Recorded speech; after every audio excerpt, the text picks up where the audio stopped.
You're sitting in a vision. You're sitting in a dream. Each of you has a piece of that story.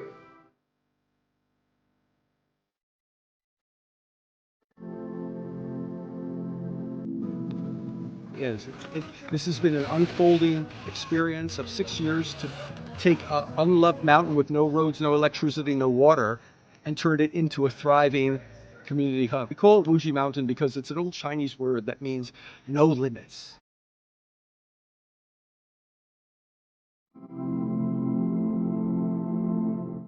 It is a place for healing. It's a place for people to come and remember who they are. I mean, you cannot walk on this ground and not feel something.